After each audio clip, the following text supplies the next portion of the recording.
안녕하세요. 지금 이 사람 임수민입니다. 최근 한 통신사에서 대규모 해킹 사태가 발생하면서 사이버 보안 문제가 주목받고 있는데요. 이번뿐 아니라 크고 작은 해킹 사고는 끊임없이 발생하고 있습니다. 오늘은 해킹을 막는 해커죠. 흔히 화이트 해커라고 부르는 사이버 보안 분야 전문가 박세준 대표와 함께합니다. 사이버 보안 전문 기업 티오리의 박세준 대표는 국내 1세대 화이트 해커인데요. 세계 최대 해킹 대회 데프콘의 최다 우승 기록 보유자이기도 합니다. 개인정보 유출, 해킹 등의 범죄가 빈번하게 발생하는 요즘 화이트 해커의 역할이 점점 중요해지고 있는데요. 오늘 정보 보호의 날을 맞아서 박세준 대표 만나봅니다.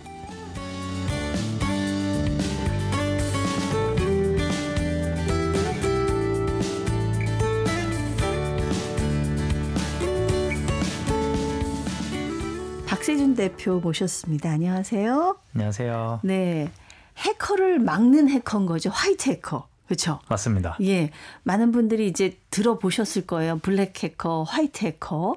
네, 화이트 해커는 좋은 해커다 이렇게 알고 있는데 어떤 일을 하는 건지 좀 설명을 해 주신다면요. 네, 사실 해커라고 하면 보통 나쁜 이미지를 먼저 많이 생각하실 것 같아요.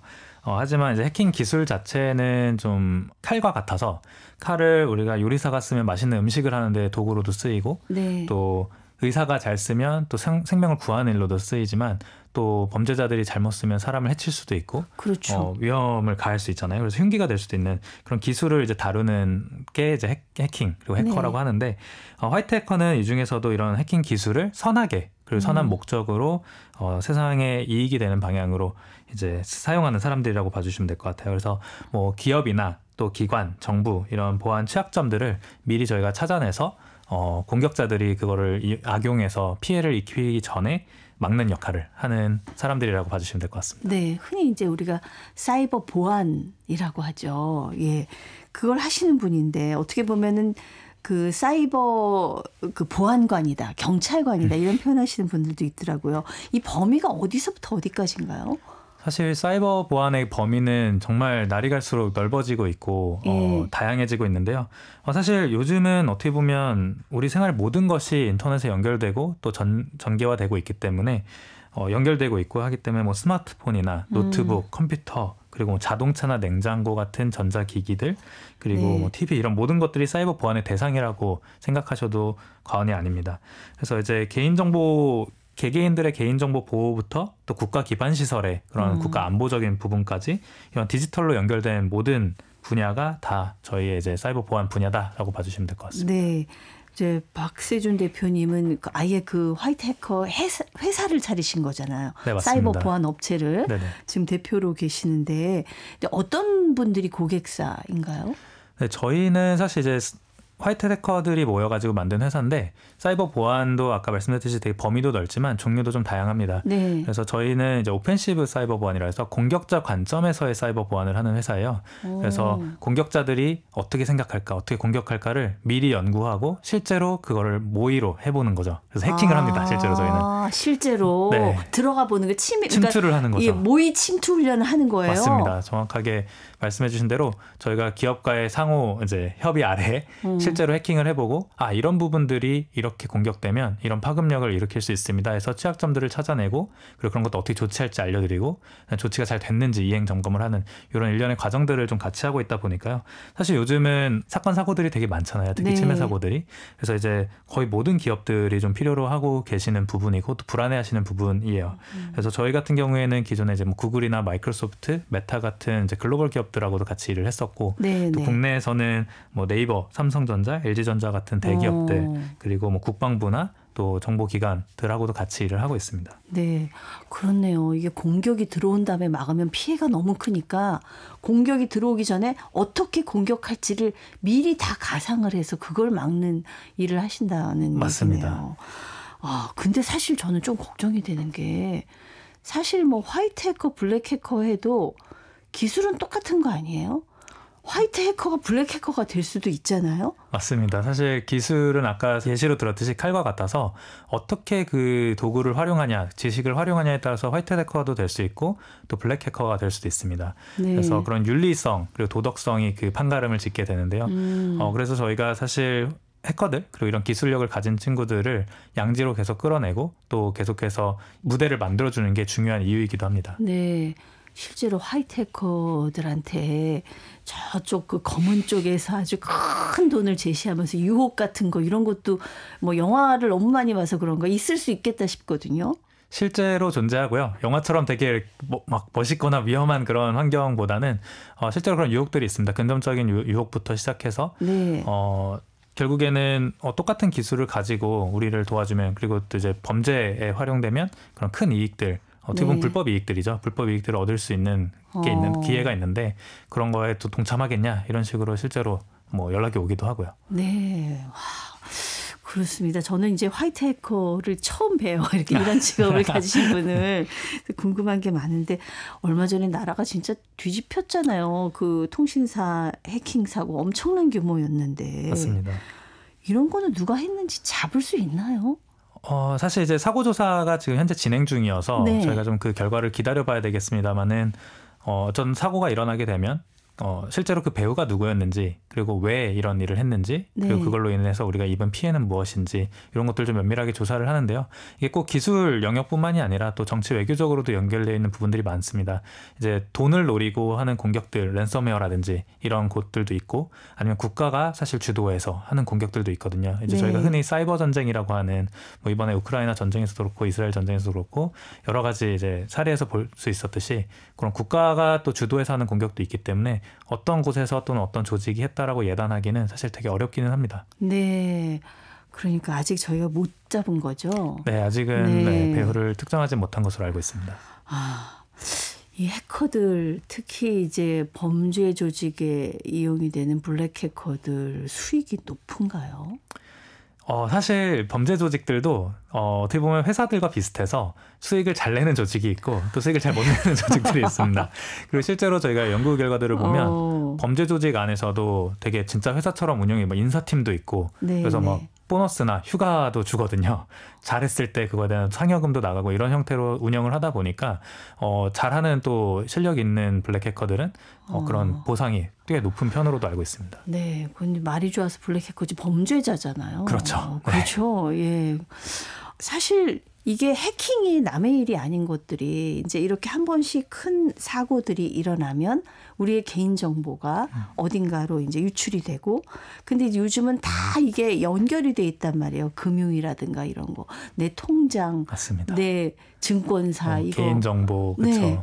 사생활 이런 것도 다 연결되어 있죠. 어느 순간 생각하면 섬찟해요. 이게 한순간 다 털릴 수 있는 건가? 가능한 건가요? 실제로 가능합니다. 사실 제가 이런 이야기를 좀 공적에서 하는 거를 네. 조심하는데요. 왜냐하면 공포감 조성은 사실 그렇게 큰 도움이 되지는 않거든요. 하지만 네. 경각심은 저희가 가져야 될 필요는 있습니다. 말씀해 주신 대로 이런 것들이 개인정보뿐만이 아니라 뭐 기업, 국가 안보 차원에서도 크게 영향을 줄 수 있고 특히 최근에 그런 사건, 사고들을 보면 네. 얼마 전에 이제 노르웨이에서 사고도 있었는데 댐을 네. 개방시켜버리는 그런 사고들이 있었어요. 그러니까 이제 이게 인명피해와 아니면 국가적 재난 상황으로도 이어질 수 있는 그런 단초가 될 수 있는 네. 위험이 있는 거죠.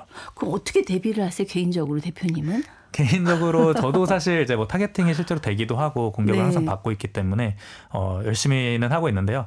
뭐 예를 들어서 비밀번호 같은 경우에 이제 랜덤하게 한 20글자 정도의 랜덤한 비밀번호를 쓰고 또 어떤 사이트들 저희 보통 보면 여러 사이트들에 저희가 가입을 해서 사용을 하잖아요. 네네. 근데 그때 이제 사용자 이름과 또 비밀번호를 되게 같은 걸 쓰시는 분들이 많이 계세요. 제가 그런데 왜냐하면 다른 걸 해놨더니 기억하기 기억을 못해서요. 그러다 보니까 이제 한 어떤 웹사이트가 해킹을 당했을 때 그 침해 당한 사이트에서만 피해가 국한되고 끝나는 게 아니라 거기서 알게 된 정보로 2차, 3차 피해를 계속하게 되는 거죠.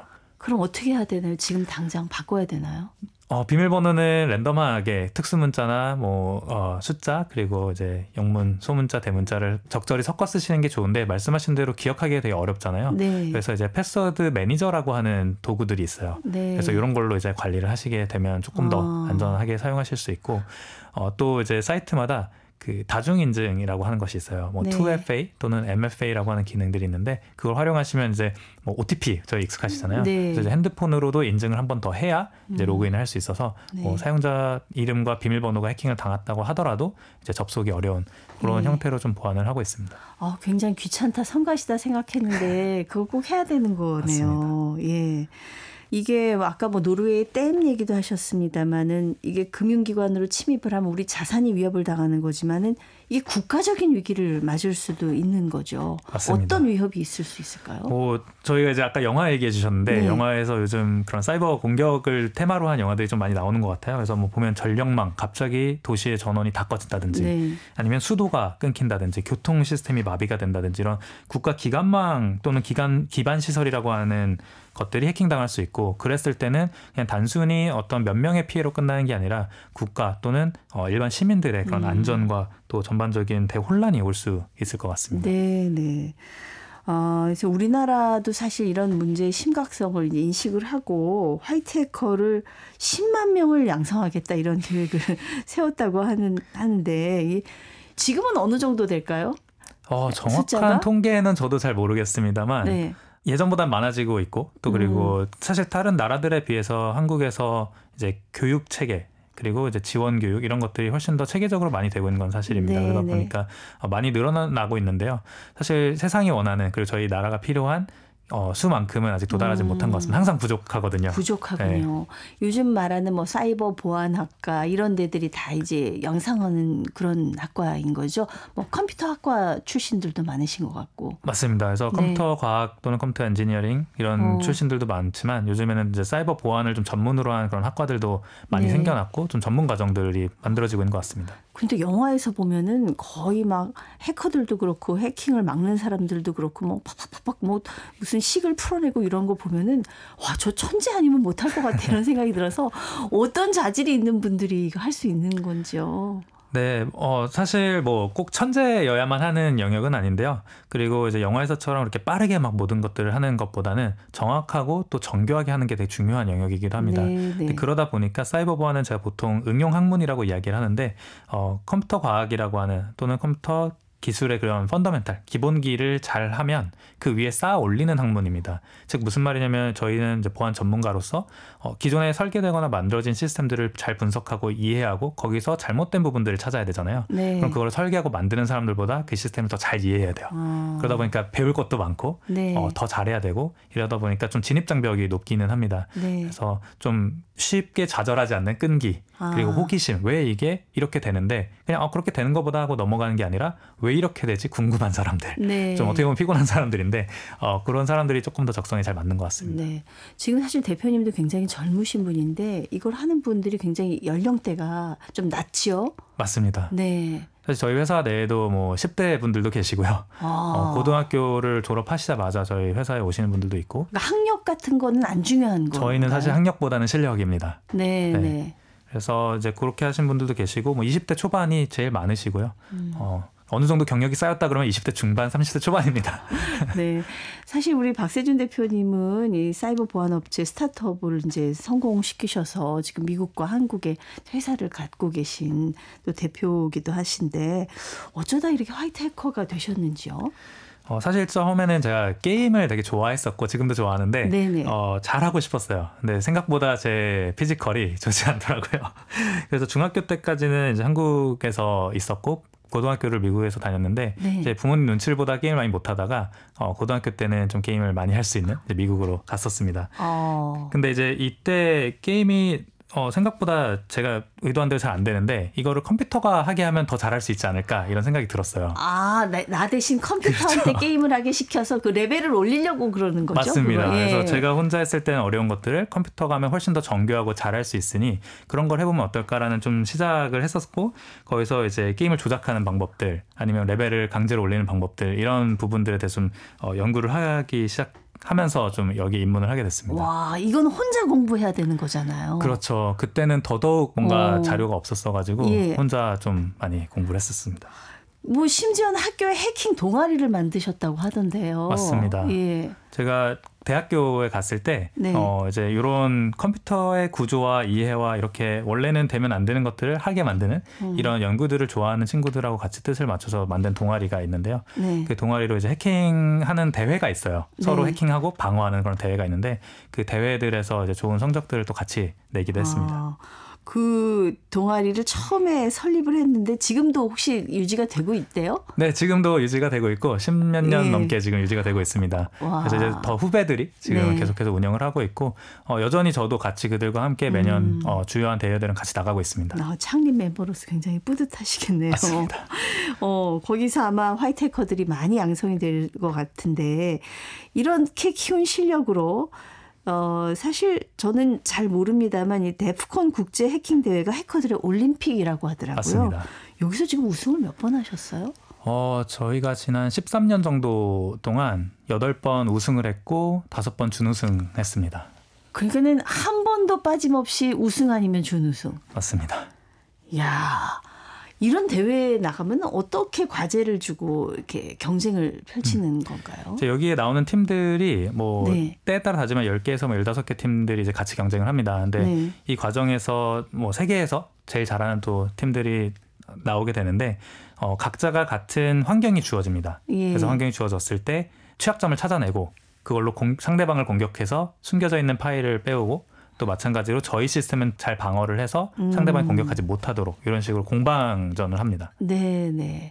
이게 얼마 동안 펼쳐지는 대회예요? 3일 동안. 사흘 동안. 네, 사흘 동안 계속 이어서 진행하는 대회입니다. 거의 꼬박 밤을 새겠네요. 네, 맞죠. 그래서 밤새서 연구하고 또 어. 준비하고 아침에 가서 또 서로 공방하고 이거를 3일 동안 계속해서 네. 합니다. 네.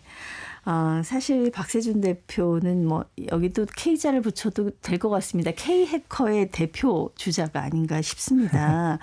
근데 뭐 얘기 드렸습니다만 기술이라는 것, 특히 해킹 기술도 계속 바뀌고 진화하기 때문에 스트레스가 많으신가 봐요. 소화제를 달고 사신다고 그러더라고요. 맞습니다. 예. 사실 정말 아까 말씀드렸듯이 이쪽은 응용학문이고 기존에 있는 기술들을 보호하는 역할을 해야 되다 보니까 기존의 기술들이 진화하는 속도보다 더 빨리 사실 나아가야 되는 네. 그런 스트레스가 있습니다. 그래서 저희는 좀 지식의 저주라고도 부르는데 많이 알아야만 잘할 수 있고 많이 알려면 계속해서 쉼없이 공부를 해야 되는 영역이긴 네. 합니다. 그렇군요. 그동안에 이제 화이트 해커로 활동하신 지가 얼마나 되셨죠? 저는 지금 한 20년 정도 벌써 됐습니다.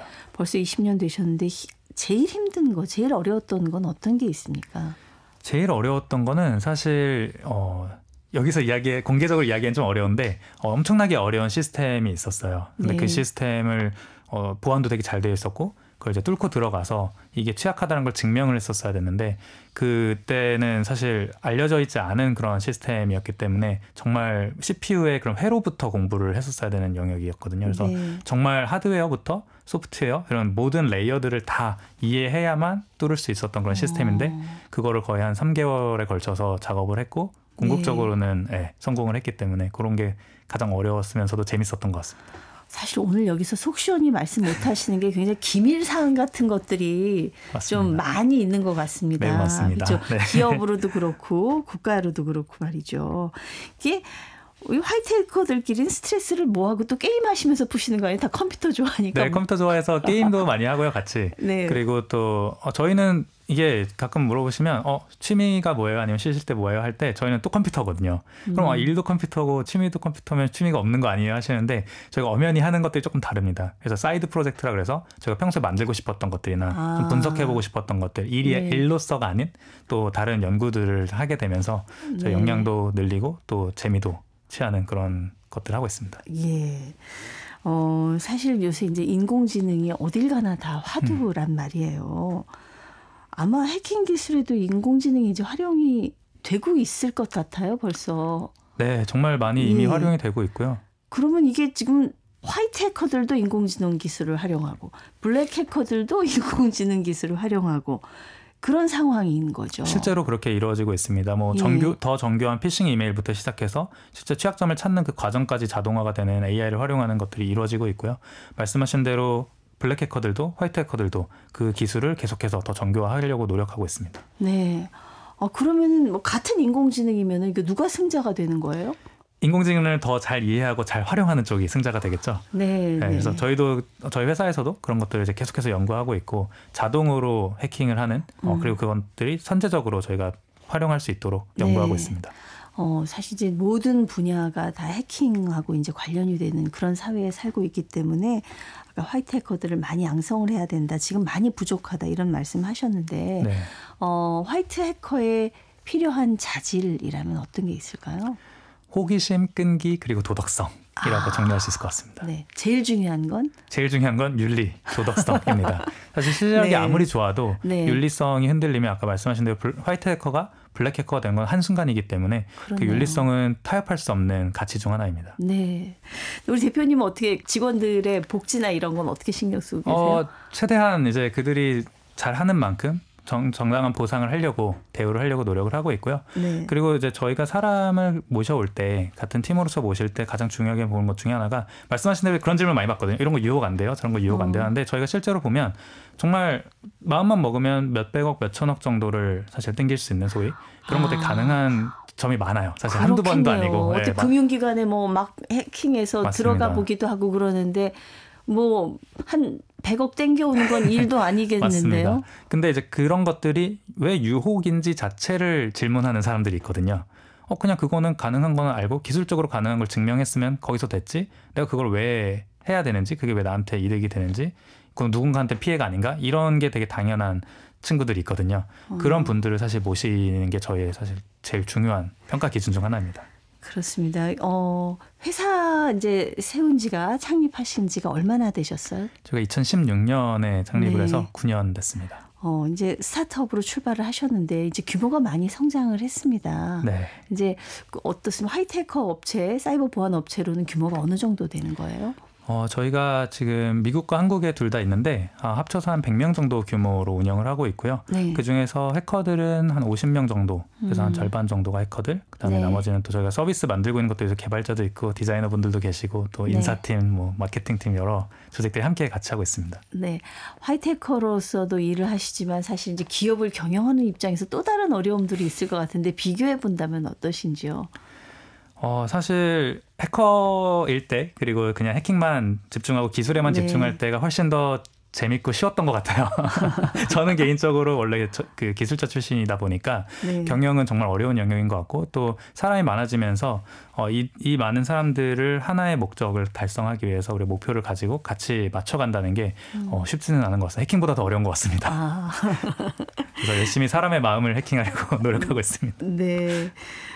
이런 그 훌륭한 직업 화이트 해커를 꿈꾸는 사람들이 이제 공부를 어떻게 해야 될지 막막하잖아요. 그걸 위해서 박 대표님이 또 플랫폼까지 직접 만드셨다고요. 네. 맞습니다. 제가 공부할 시절에는 자료가 너무 없어서 폐쇄적이어서 공부하기 너무 어려웠고 요즘에는 자료는 많지만 깊이가 얕습니다. 그래서 뭔가 시간을 많이 썼지만 되게 제자리 걸음하는 느낌이 그래서 안 되겠다. 우리가 이제까지 고생한 해커들이 직접 커리큘럼을 만들고 공부하는 방식을 좀 제안하자 해서 그런 실습 환경부터 그리고 공부 내용 이런 것들을 만들어서 플랫폼으로 제공하고 있습니다. 네네. 그 사이트를 통해서 공부하고 또 감사하다고 또 편지를 받기도 하고 그런 경험도 있다고 들으셨어요. 맞아요. 예. 사실 되게 감동적이었는데 그때 중학생 친구였어요. 중학생 친구가 드림액으로 공부를 하면서 계속 질문하고 노력하는 모습들 저희가 계속 지켜봐 왔었거든요. 네. 근데 처음엔 누가 봐도 완전 초보였는데 몇 년이 지나면서 레벨이 올라가는 게 보이고 하니까 어느 날 대회를 우승을 하고 있더라고요. 이야. 그래서 너무 좀 뿌듯했는데 또 네. 마침 그런 A4 용지에 빼곡히 손편지를 써서 보내줬어요. 그래서 드림액 덕분에 또 티오리 덕분에 이런 것들 할 수 있었다 이러면서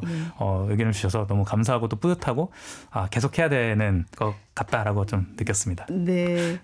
아무래도 뭐 세계적인 해커시고 박 대표님이 그러니까 이제 그래도 항상 늘 20자리 이상의 뭐 비밀번호를 쓰고 대비를 한다고 하시지만은 실질적으로 컴퓨터 해킹 당해본 경험은 없으시죠? 저는 사실 좀 그런 것들 조심하는 편이었어서 어릴 때부터 당했던 적은 없는데 한 번 있었습니다. 사실 제가 중학교 때 사실 그것 때문에 보안에 대한 경각심을 좀 일깨우게 된 계기긴 한데 PC방에 가서 이제 게임을 했는데 집에 돌아오니까 계정이 해킹을 당해 있는 거예요. 그래서 이제 그것들 알아보니까 그 당시에 이제 백도어라고 하는 프로그램을 누가 거의 다 깔아놨고 제 비밀번호를 누가 훔쳐간 거죠. 근데 그런 경우에는 비밀번호를 아무리 안전하게 써도 해킹을 당할 수밖에 없는 그런 환경들을 보면서 사실 저는 보안이 불편함을 초래하면 안 된다고 생각하거든요. 네. 그래서 그런 좀 사용성은 높지만 보안성은 높아지는 그런 보안을 항상 연구하고 고민하고 있습니다. 큰 문제는 저 같은 사람은 해킹을 당해도 해킹을 당했는지조차도 모른다는 거예요. 그렇죠. 사실 알기가 되게 어렵고요. 해킹이라는 게 되게 또 은닉하고 은밀하게 공격을 할 수 있는 방법들이 많다 보니까요. 네. 사실 당해도 모르는 경우들이 많습니다. 주기적으로 좀 점검을 하는 방법은 있나요? 가장 좋은 방법들은 요즘 이제 로그인 사이트 같은 거에 로그인을 하면 접속 기록들을 보여주는 기능들이 있어요. 네. 그래서 그런 것들을 보면서 이거는 내가 접속한 적이 없는데 왜 접속됐지? 접속한 뭐 지역 이런 것들을 확인하시면서 뭐 해외에서 접속한 이력이라든지 이런 것들을 확인해 보시면 내가 해킹을 당했는지 안 당했는지 이런 것들을 좀 쉽게 확인해 보실 수 있습니다. 네, 접속 기록을 한번 확인해 봐라. 네, 인공지능 얘기가 나와서 요즘 뭐 챗GPT다 뭐다 많이 사용을 하는데 인공지능하고 대화를 하다 보면은 거기에 제 기록이 내밀한 것까지 많이 남게 돼요. 그렇죠. 근데 괜찮은가 싶은 생각이 또 문득 들더라고요. 네, 챗GPT도 저희가 사용자가 이런 데이터를 주고 또 그걸 분석하고 그거에 따른 대답이 나오는 그런 형태잖아요. 네. 그러다 보니까 거기에 저장된 저희의 많은 뭐 은밀한 이야기들부터 시작해서 자료 올린 것들 이런 것들이 언제든지 침해당할 수 있다라고 생각을 하는 것이 좋고요. 네. 그게 이제 특히 트레이닝, 훈련에 또 사용이 될 수 있거든요. 그래서 예. 그런 것들이 훈련에 사용됐을 때는 나뿐만이 아니라 다른 사용자들에게도 또 전달될 수 있다라는 그런 위험성을 인지하고 활용하는 것이 좋을 것 같습니다. 그러면 인공지능한테 내 걸 다른 사람한테 활용하지 말라고 하면 말을 듣나요?